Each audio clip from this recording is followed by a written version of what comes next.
ஆண்டவராகிய இயேசு கிறிஸ்துவின் நாமத்தில் உங்கள் யாவருக்கும் என்னுடைய அன்பின் வாழ்த்துக்களையும் ஸ்தோத்திரத்தையும் நான் தெரியப்படுத்துகிறேன். கர்த்தர் நல்லவர். ஆசீர்வதிக்கப்பட்ட இந்த நல்ல ஒரு மத்தியான வேளையில் நிம்மதி தரும் நேரம் என்கிற இந்த நல்ல நிகழ்ச்சியில் உங்களை சந்திப்பதில் எனக்கு மிகுந்த மகிழ்ச்சியாக இருக்கிறது. நம்ம வாழ்க்கையில் எப்போதுமே நம்ம எல்லோருமே அநேக சூழ்நிலைகளில் ஏதோ ஒரு பிரச்சனையில் அகப்பட்டு கொண்டு இருக்கிறோம். எப்படி ஆகிலும் அந்த பிரச்சனைகள்லேருந்து ஒரு விடுதலை கிடைக்காதா, நம்ம வாழ்க்கையில் ஒரு மாற்றம் வராதா அப்படிங்கிற மாதிரி அநேக விதமான எண்ணங்கள் நமக்குள்ளாக ஓடிக்கொண்டே இருக்கும்.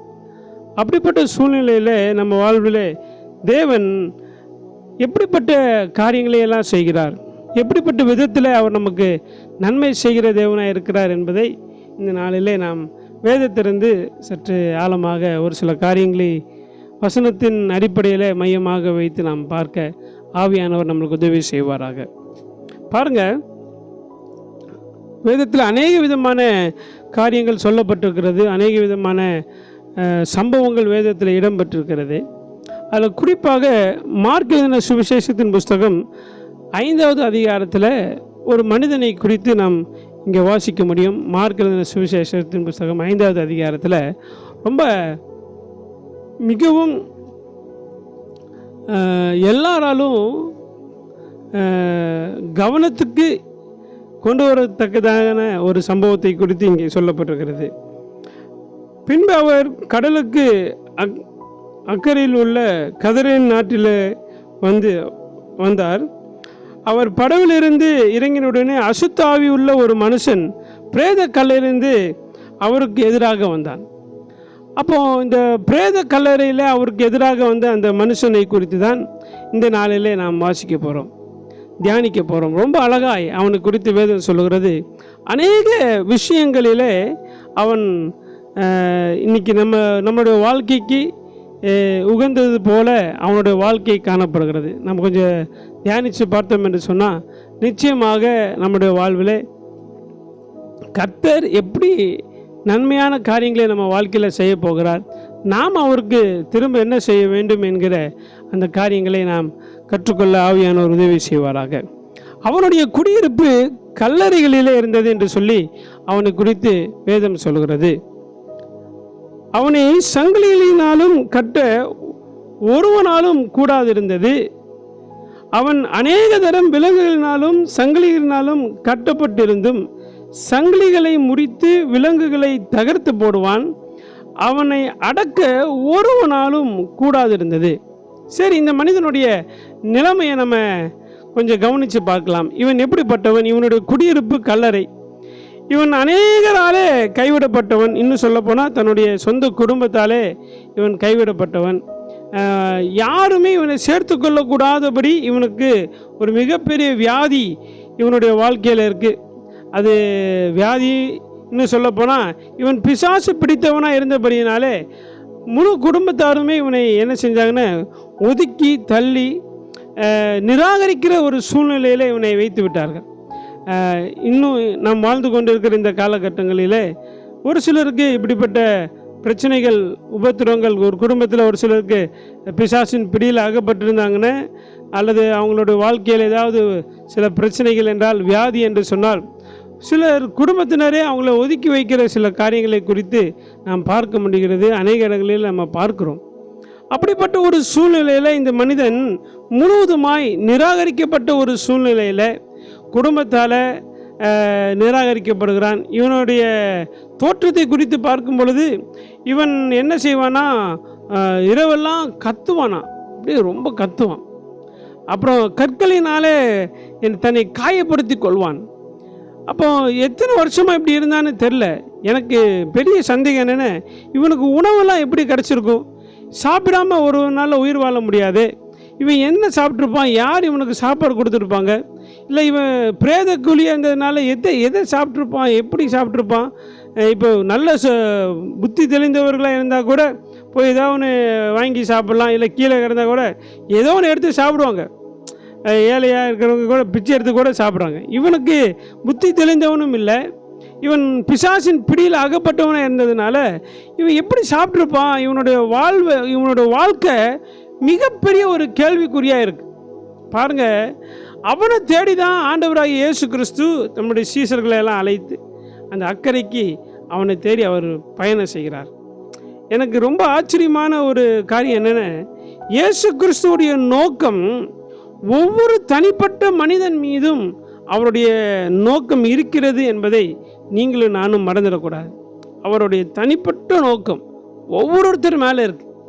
அவர் ஒவ்வொருத்தரையும் விசாரிக்கிற நல்ல தேவன். பாருங்க, இந்த மனுஷனுடைய வாழ்க்கையில் இவனுக்கு என்ன, எப்படி இந்த பிசாசின் பிடியில் அகப்பட்டான் என்று தெரியல. ஒருவேளை இவனுடைய பாவமாக இருந்திருக்கலாம், அல்லது இவனுடைய சாபமாக இருந்திருக்கலாம். இவனுடைய வாழ்க்கையில் இவன் பிசாசுக்கு சில காரியங்களில் இடம் கொடுத்துருக்கலாம். ஏனென்றால் பிசாசுக்கு இடம் கொடுக்காம அவன் யாருக்குள்ளே அவனால் வர முடியாது. அப்படி இவன் பிசாசுக்கு இடம் கொடுக்குற அளவுக்கான பாவங்கள் இவனுடைய வாழ்க்கையில் காணப்பட்டிருக்கலாம். அப்போ ஒரு பிசாசாக பார்த்தா ரொம்ப ஆச்சரியமான ஒரு காரியம். அவனுக்குள்ளாக இருந்த பிசாசுகளுடைய பெயர் தான் லேகியோன் என்று சொல்லப்படுகிறது. லேகியோன் என்றால் 6000 என்று அர்த்தம், ஒரு படை என்று அர்த்தம். லேகியோன் என்றால் ஒரு படை என்று அர்த்தம். அப்போது ஒரு படை என்றால் அன்னைக்கு இஸ்ரவேலர்கள் காலத்தில், யூதர்களுடைய காலகட்டத்தில் ஒரு படை என்றால் அதில் 6000 வீரர்கள் இருப்பார்கள் என்று அர்த்தம். அந்த 6000 வீரர்களுக்கு பெயர் வந்து லேகியோன் என்று சொல்லுவாங்க. ஒரு படைக்கு லேகியோன் என்று பேர். அப்போ இவனுக்குள்ளாய் உன் பேர் என்னன்னு ஆண்டவர் கேட்கும்போது என்னுடைய பேர் லேகியோன் என்று அவன் சொல்லுகிறான். அப்படி என்றால் இவனுக்குள்ள ஒரு பிசாசின் படையே இருக்கிறது. சாதாரணமான ஒரு கூட்டமானு பார்த்தா இல்லை, இவனுக்குள்ள 6000 பிசாசு இருக்கு. அப்போது இன்னைக்கு பாருங்க, ஒரு பிசாசு பிடிச்சிருந்தாலே அவனுடைய நிலைமை ரொம்ப கொடூரமாக இருக்குது. சபைகளிலே நம்ம பார்க்குறோம், நிறைய பேருக்கு பிசாசு விரட்டுறோம். 1-2 பிடிச்சதே போட்டு அலக்கழித்து அவங்கள ஒரு வழி பண்ணிடுது. 6000 பிசாசு உள்ள ஒரு மனிதனுடைய வாழ்க்கை எப்படி இருந்திருக்கும் என்பதை நீங்களும் நானும் கொஞ்சம் சிந்தித்து பார்க்க வேண்டும். அவனுடைய சூழ்நிலைமை எப்படி, அவனுடைய அந்த அடிமைத்தனம், அவன் எப்படி விடுவிக்கப்பட முடியாதபடி அவன் தவித்த அந்த தவிப்பு, அவனுடைய வாழ்க்கையில் அவன் அகப்பட்டு கொண்டிருந்த அந்த சூழ்நிலை, உணவுக்கு வழி இல்லாமல், ஆடை இல்லாமல், நிர்வாணமாய், யாரும் அவனை பார்த்து பேசுகிற அளவுக்கு கூட இல்லாத ஒரு புறக்கணிக்கப்பட்ட ஒரு வாழ்க்கை, ஒருவரும் அவனோடு கூட உறவு வைத்து கொள்ள முடியாத அளவுக்கு பிரிக்கப்பட்ட ஒரு வாழ்க்கை, ஒருவனும் அவனோடு கூட ஃப்ரெண்ட்ஷிப்பாக இருக்க முடியாத அளவுக்கு, அவன் சிநேகிதர்கள் கூட யாருமே அவனிடத்துல இல்லை. முழுவதுமாய் அவனுடைய குடியிருப்பு கல்லறையிலே அவன் வைக்கப்பட்டிருந்தான். அநேக முறை அவனை சங்கிலியினால் கட்டியிருக்காங்கன்னு சொல்லி வேதத்தில் நம்ம வாசிக்கிறோம். ஆனால் எத்தனை முறை சங்கிலியில் கட்டியிருந்தாலும், ஏன் இவனை சங்கிலியில் கட்டியிருப்பாங்கன்னா, இவன் ஊருக்குள்ளே போனால் யாரையாவது அடித்து போடுவான், யாரையாவது ஏதாவது காயப்படுத்திடுவான்னு சொல்லி ஊர் மக்கள்லாம் பயந்து அத்தனை பேர் சேர்ந்து பிடிச்சி இவனை என்ன செஞ்சுருக்காங்கன்னா சங்கிலியினால் கட்டி வச்சுருந்துருக்காங்க. ஆனால் வசனம் சொல்கிறது, இவன் சங்கிலிகளையெல்லாம் அத்து அப்படியே அந்த முறித்து போடுவானா. அப்போ எந்த அளவுக்கு அவனுக்குள்ள அந்த ஆக்ரோஷமான அந்த பிசாசினுடைய பிடி இருந்திருக்குன்னு பாருங்க. எந்த அளவுக்கு அவன் பாதிக்கப்பட்டவனாக இருந்திருப்பான். அப்படி இருக்கிற அந்த மனுஷனை தேடிதான் ஆண்டவராகிய இயேசு கிறிஸ்து கடந்து செல்கிறார். பாருங்க, இயேசு கிறிஸ்து தூரத்தில் வருகிறதை அவன் கண்டவுடனே அவன் ஓடி போறான். அந்த வசனம் ரொம்ப அழகாய் சொல்லப்பட்டிருக்கிறது, அதில் பார்க்க முடியும். 6வது வசனம், அவன் இயேசுவை தூரத்திலே கண்டபோது ஓடி வந்து அவரை பணிந்து கொள்கிறான். இந்த லேகியோன் பிசாசுகளை பிடித்திருக்கிற அந்த மனிதன் அவன் ஓடி வரான். அவன் ஓடி வந்து இயேசுவின் இடத்துல பணிந்து கொண்டு ஒரு காரியத்தை கேட்குறான். என்ன கேட்குறான்னு, இயேசுவே, உன்னதமான தேவனுடைய குமாரனே, எனக்கும் உமக்கும் என்ன, என்னை வேதனைப்படுத்தாதபடி தேவன் பேரில் உமக்கு ஆணை என்று மிகுந்த சத்தமாய் அவன் சொன்னான். அப்போ ஆண்டவருக்கு 6000 பிசாசு விரட்டுறது பெரிய மேட்ரு இல்லைங்க. 60000 பிசாசு இருந்தாலும் அவர் விரட்டிடுவார். எத்தனை கோடி பிசாசு ஒரு மனுஷனுக்குள்ளே இருந்தாலும் அவர் விரட்டிடுவார். ஆனால் ஆண்டவருடைய சிந்தனையை நீங்களும் நானும் சற்று யோசித்து பார்க்க வேண்டும். கர்த்தர் அவன் மீது இரக்கம் உள்ளவராக இருக்கிறார். மிகுந்த வேதனை நிறைந்த ஒரு வாழ்க்கை, போராட்டம் நிறைஞ்ச ஒரு வாழ்க்கை, பாடுகள் நிறைஞ்ச ஒரு வாழ்க்கை, எல்லாராலும் கைவிடப்பட்ட இந்த சூழ்நிலையில் நிம்மதியே இல்லாத ஒரு வாழ்க்கையில் வாழ்ந்து கொண்டிருக்கிற அவனை பார்க்க தான் இயேசு கடந்து சென்றார். இன்னைக்கும் இப்படிப்பட்ட சூழ்நிலையில் வாழ்ந்து கொண்டிருக்கிற அநேகரை ஆண்டவர் தேடி வருகிறார். உங்களை தேடியும் இயேசு வருவார். உங்கள் வாழ்க்கையிலையும் அவர் நன்மை செய்ய அவரால் கூடும். ஒரு காரியம் என்னென்ன, அவர் உங்கள் மீது இரக்கமுள்ளவர். இயேசு தேடி வருகிற தேவன். நீங்கள் தேடி போய் ஆராதிக்க வேண்டிய தெய்வம் அல்ல. அவர் உங்களை தேடி வந்து உங்களை விசாரிக்கிற தேவனாக இருக்கிறார்.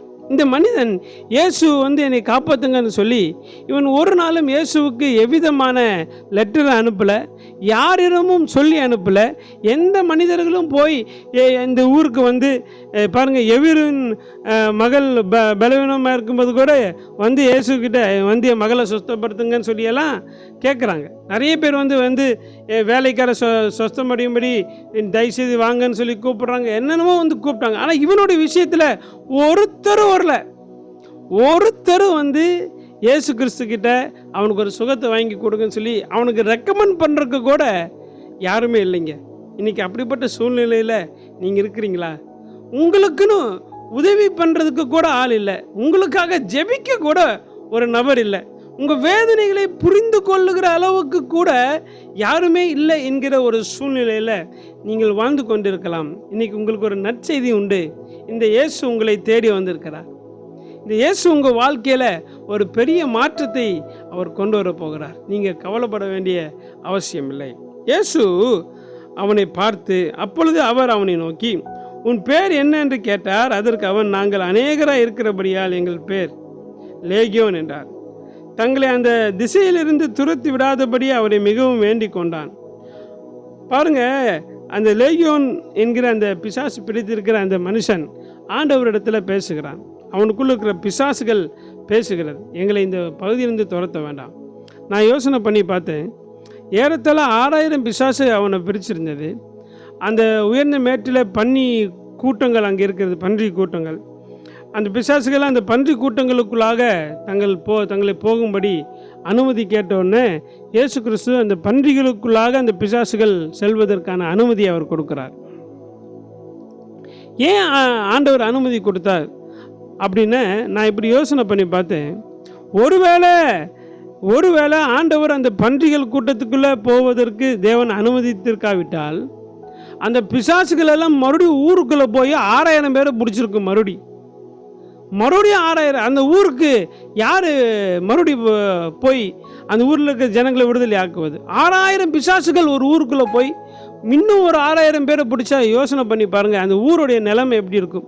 அவங்களுடைய வாழ்வாதாரம் என்ன ஆகும்? அந்த குடும்பங்களுடைய நிலைமை என்ன ஆகும்? இவை எல்லாம் இயேசு கிறிஸ்து அறிந்து அந்த பிசாசுகள் மாண்டு போகத்தக்கதாய் பன்றிகளுக்குள்ளாக ஆண்டவர் அனுப்புகிறார்.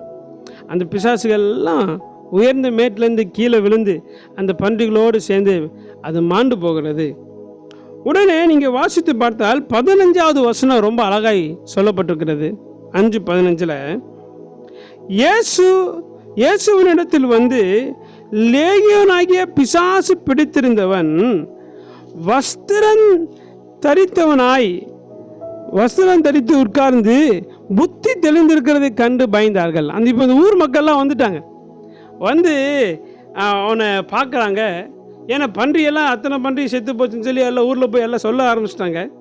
எல்லாரும் வராங்க, பார்த்தா இவனை பார்த்து பயந்துட்டாங்க. என்ன பயம்னு முதலாக இந்த மனுஷனை அநேக ஆண்டுகளுக்கு அப்புறம் அல்லது முதலாய் இவனை குறித்து கேள்விப்பட்டவங்க முதலாய் இவனை பார்க்குறாங்க. எப்படி உட்கார்ந்துருக்கிறான்னு வஸ்திரம் தரித்தவனாய் உட்கார்ந்துருக்காங்க.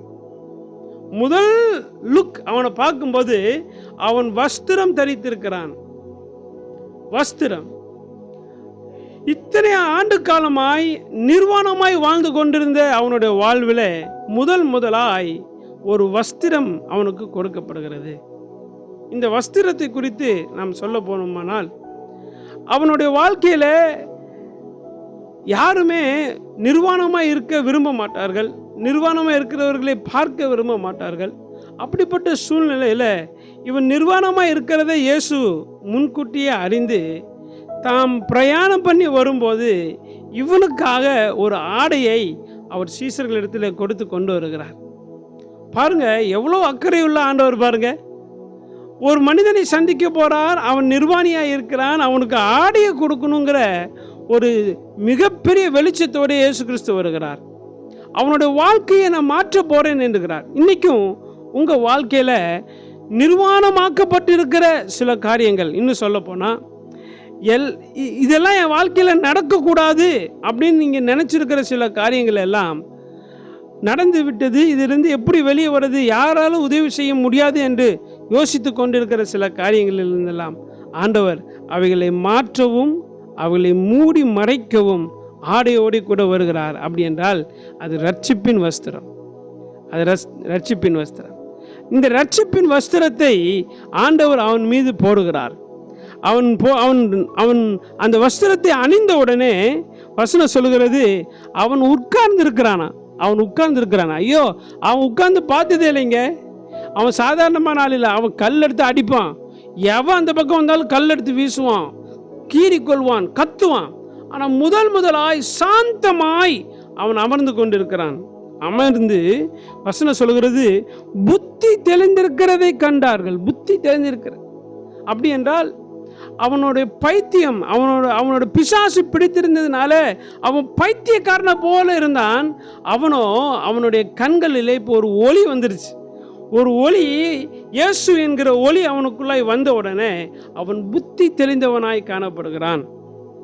புத்தி தெளிந்ததை கண்டு அநேகர் பயந்துட்டாங்க. அங்கே வந்தவங்க எல்லாம், இவன் எப்படி மாறிட்டான், இதுக்கு என்ன காரணம்? ஒன்று அந்த ஊர் மக்கள்லாம் பயந்து, இல்லை ஆண்டவரே, நீ தயவுசெய்து இங்கேருந்து போயிடும், இங்கே எங்கள் ஊருக்குள்ளே நீங்கள் வர வேண்டாம், நீங்கள் போங்கன்னு சொல்லி இயேசுவை அனுப்பி விடுகிறார்கள். இயேசு படகுல ஏறுவதற்கு செல்லும்போது இவன் ஓடி வருகிறான். இந்த லேகியோன் என்கிற பிசாசு பிடித்து குணமாக்கப்பட்ட அந்த நபர் இயேசுவினிடத்தில் ஓடி வந்து அவரிடத்துல ஒரு காரியத்தை கேட்கிறார். ஆண்டவரே, நானும் உங்களோட கூட வருவதற்கு எனக்கு உத்தரவு தரீங்களா? நானும் உங்களோட கூட வரேன், எனக்கு உத்தரவு கொடுங்க. உடனே இயேசு கிறிஸ்து அவனை பார்த்து, இல்லைப்பா, நீ என் கூட வர வேண்டாம்.